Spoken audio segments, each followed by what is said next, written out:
All right, now we're officially out of theory land and into real life. Up to now, we've talked about requirements and structure, and this section is about what actually happens when you're sitting at your computer filling out an ISA. We're going to flag a few common trouble spots, and then we'll walk through the form together so you can see where these things show up in practice. And fair warning, this is where ISAs either become very straightforward or where they widely cause problems later. This is one of the most common places we see mistakes, so it's worth slowing down for just a minute. Master contracts love listing rates by the hour. IEPs, on the other hand, well, they don't like easy numbers. The ISA doesn't care which one you prefer, it just needs the math to line up. So this is the simplest way to handle it. You take the hourly rate from the master contract, you divide by 60 to get a per minute rate, and then you multiply by the session length from the IEP. That final number is what goes into the cost per session field on the ISA. There's no advanced math required. There's no creative rounding. It's just clear, boring math, which is exactly what we want here. So let's actually do this. I'm going to walk through filling out an ISA so you can see how all of this shows up in the real world. As I go, I'll point out the spots where we most often see questions or where things tend to get off track. All right, let's get started.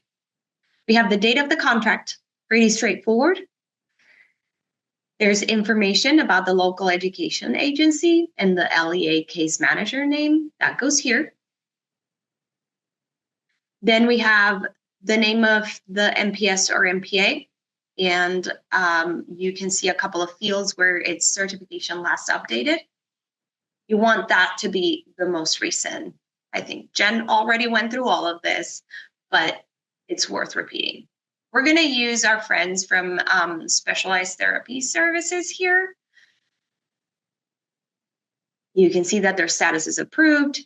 If it says conditional, it's okay to contract, but we need to follow up with the provider for more information on the certification status. Here you see that it populated the address, and all of these fields down there are also populated.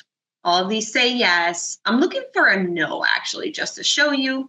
And here you see in recreation services, our friends are not certified to provide that one service, but hey, they're certified to provide everything else. So that's. Then we're going to fill out the student information. Like Jen said, it comes from this section of the IEP. Here's all the information highlighted. And just bear with me for a second while I type things in.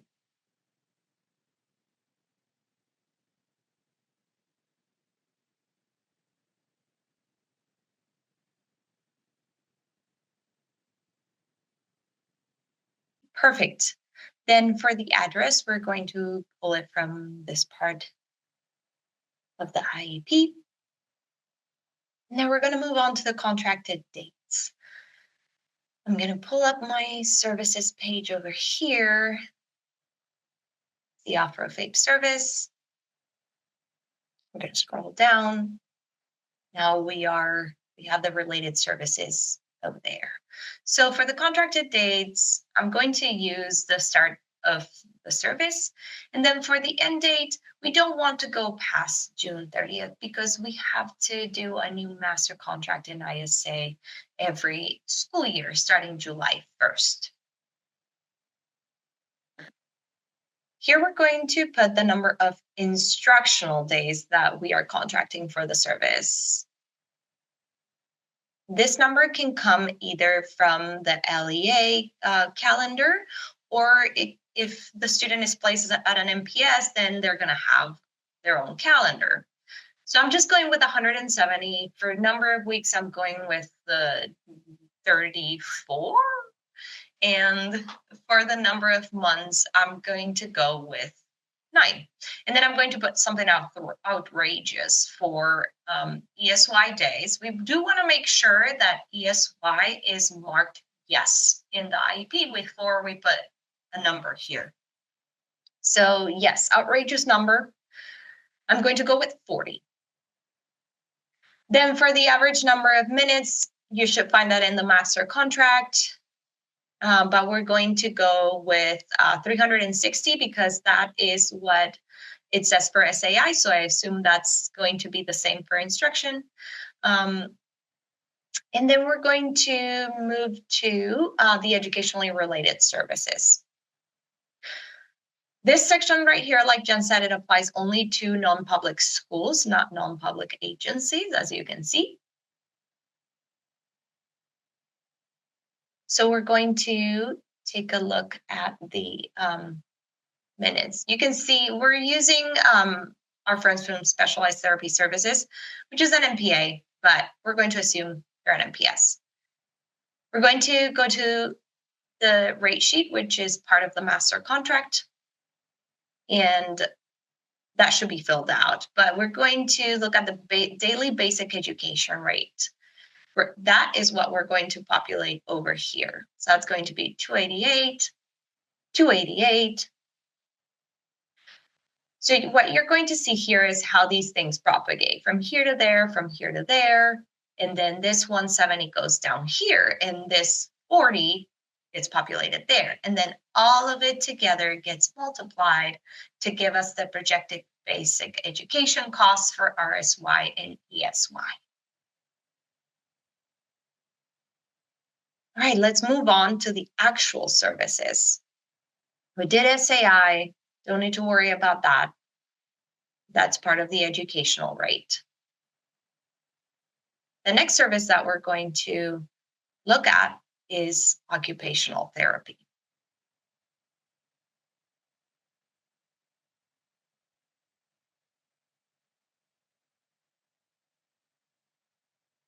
You can see that it's 30 minutes per week.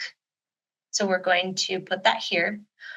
Since the MPS is providing the service, we're going to put an X in the MPS column. You can see the location is non-public school. The provider is the MPS, so we're just putting an X there. The duration per the IEP, so the number of minutes, is going to be 30. Then the number of times, it's 1 weekly, so we're going to put a number 1 here.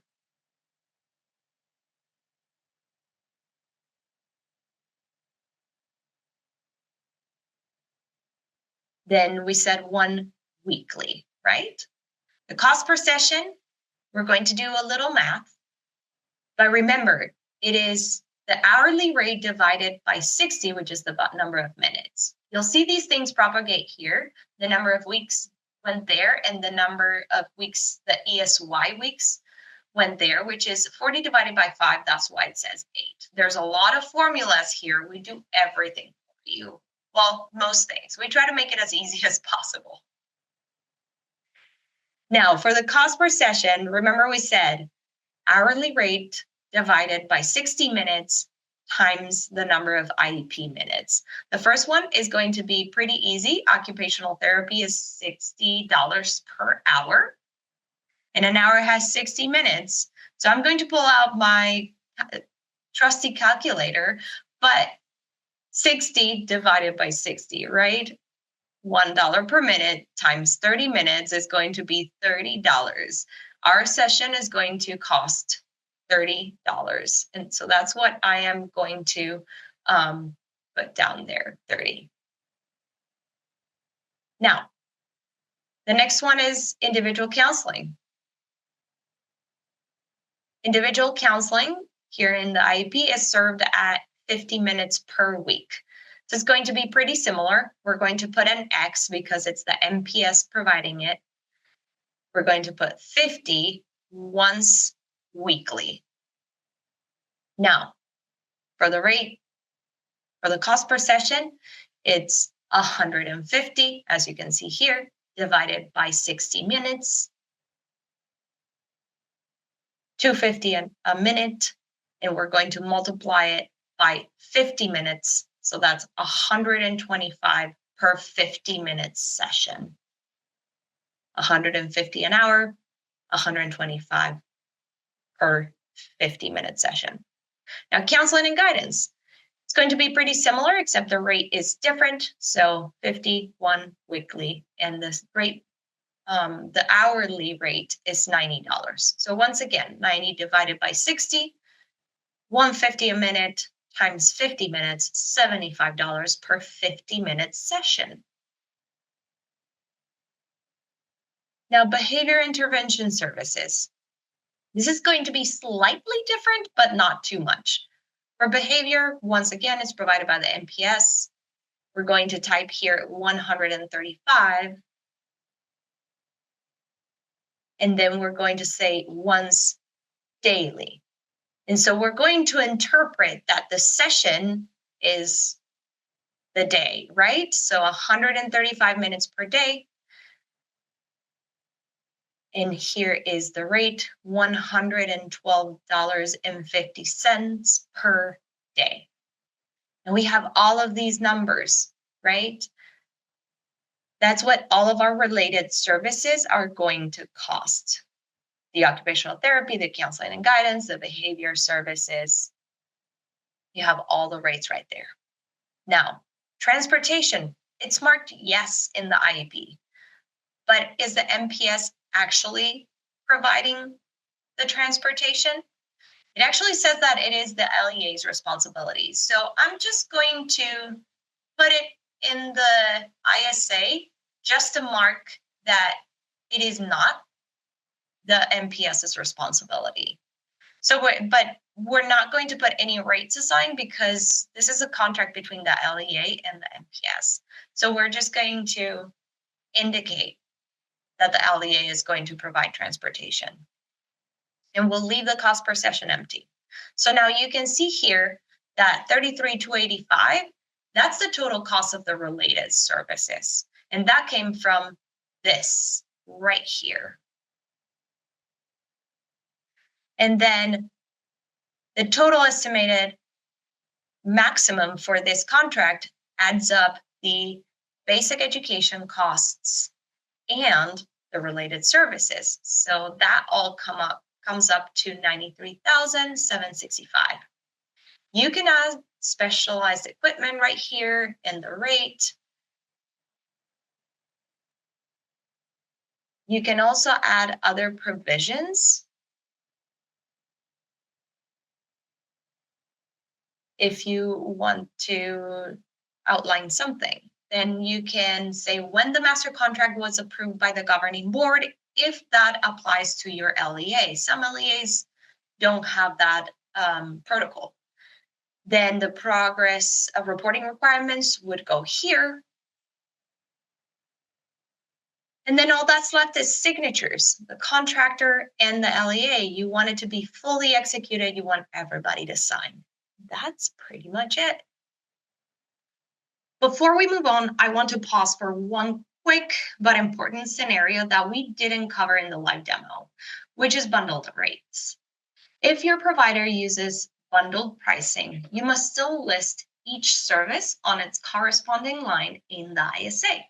But instead of entering a dollar amount or the service included in the bundle, you'll write included in the rate field. That way, the services are clearly documented and aligned to the IEP, but you're not double counting costs. Then at the bottom of the form, we use the other field to enter the bundle rate itself. In this example, we're labeling it as mental health bundled rate. So it's clear what that cost represents. This keeps the ISA transparent, readable, and aligned, and it makes it very clear how the total cost is being calculated. This is one of those looks weird the first time, works beautiful forever situations. So you filled out your ISA. Congrats! It's signed, sealed, delivered, and it's bundled. Now what? This is where things can fall apart, actually. ISAs don't just sit there forever. They live and die by the IEP. So when the IEP changes, the ISA should be the next thing you think about. It's not about perfection. It's about alignment. So once you're in the habit of thinking IEP change equals ISA check, when should you update an ISA? That's a great question. I'd love to tell you. So these are the big ones. If a service is added, discontinued, or its frequency or duration changes, that's your cue to update the ISA. If a student moves to a different MPS or MPA, that's always a new ISA. And then one that sometimes sneaks up on people is the start of a new fiscal year. July 1st means a new master contract and a new ISA, even if everything else stayed the same. This is another area where we get a lot of questions, so it's worth slowing down for a minute. ISAs are written per provider and per student at the same time. So if a student receives services from more than one MPS or MPA, it's completely normal for them to have more than one ISA. That also means a single ISA may not include every service listed in the IEP, and that's okay. Each ISA only reflects what that specific provider is delivering. What does matter is that when you look at all of the ISAs together for one student, they fully line up with the same student's IEP. And just to be clear, ISAs cannot add services. So if it's not in the IEP, then it cannot be in an ISA.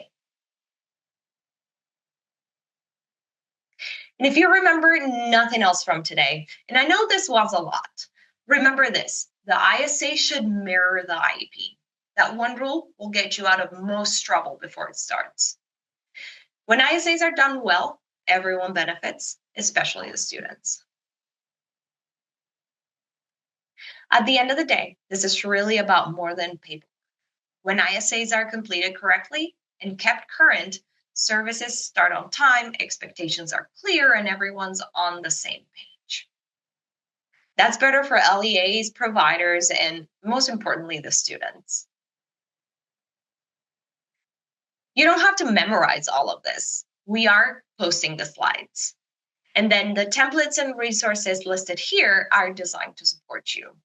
If you have any questions or something doesn't look right, that's what our team is here for. Thank you so much for taking the time to watch this web module and for the work you do every day to support your students. If you have any questions or need additional support, you can reach out to the SELPA Business Services team using the contact information listed here.